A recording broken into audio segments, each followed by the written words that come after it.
Hello and welcome to Worth the Purchase, where I play a game for a short time to see if I would buy it myself. This video, a pretty big release on the Switch, Dragon Quest Monsters: The Dark Prince. This is a Switch exclusive and is available digitally for 60 buckages, but we're all about that physical releases here, and it is available physically worldwide. Links are below if you want to purchase it and support me at the same time.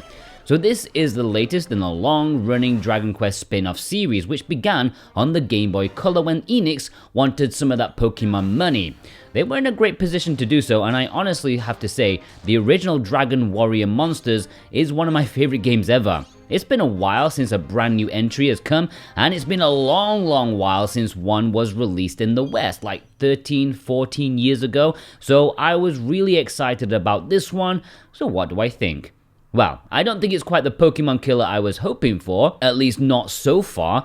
Not that I hate Pokemon, I just want the Pokemon company to wake up and actually try. I was hoping Square Enix would put in the budget and design sensibilities to push Pokemon to step it up to what it actually can be.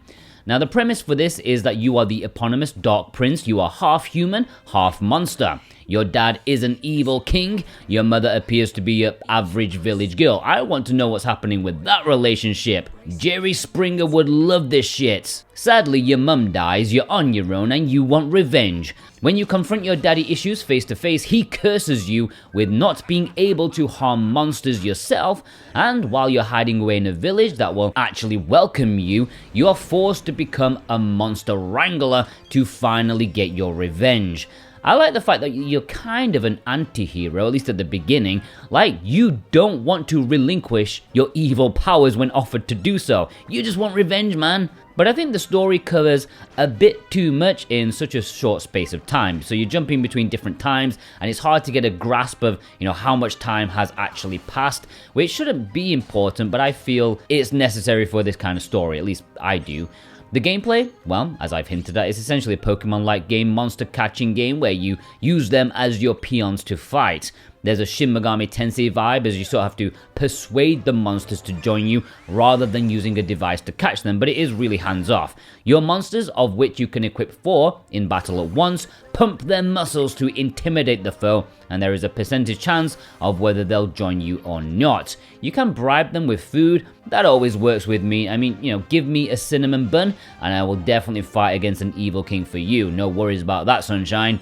The battle system itself, I don't know if I'm a huge fan of it, since if you want to control the individual monsters, you have to go into a sub-menu, which I think could have been cleaned up a bit, but the game wants to give you the chance to give items to the enemies, or change tactics, or use the scout ability, which is the method for persuading the enemy to join you, but I think this could have been handled better. Stick those on the shoulder buttons and be defaulted to the Pokemon style attack choice straight away. But I did get used to it the more that I played. Because you have 4 monsters on your side and the enemies can also have a few, I was a bit worried that battles were going to be slow, and that was the case right up until the end of my time here, when for some reason it just decides to give you a speed up function. Not sure why that wasn't at the beginning. One thing of interest in this game is the alarming seasonal changes, which I am really excited to see how it affects the game once it fully opens up. You go from spring to summer, autumn, winter, and along comes changes in monsters available, as well as reachable areas, like with the river frozen, you can walk on it and into this cave to fight some cute little octopuses. After 1 hour, where did I get? Well, I pissed off down a river on a giant flower, as you do. Would I buy it? Yeah, I think I would. It's not the big budget monster collecting game the world needs, but so far I'm fascinated as to how the gameplay is going to unfold hour after hour. I'm less interested in the story. Despite the lengthy opening, nothing really gripped me about it. It doesn't help that there's a silent protagonist for no reason. I would accept that, but when you indicate that he's actually speaking something and people are reacting to it, there's no need. Just show us the dialogue, you fools. Okay, maybe that's a bit harsh. Anyways, I would advise giving the demo a try, seeing for yourself. I think it's fairly promising for a good time rather than an amazing time. Thanks for watching. Leave a dragon emoji down below if you're a legend.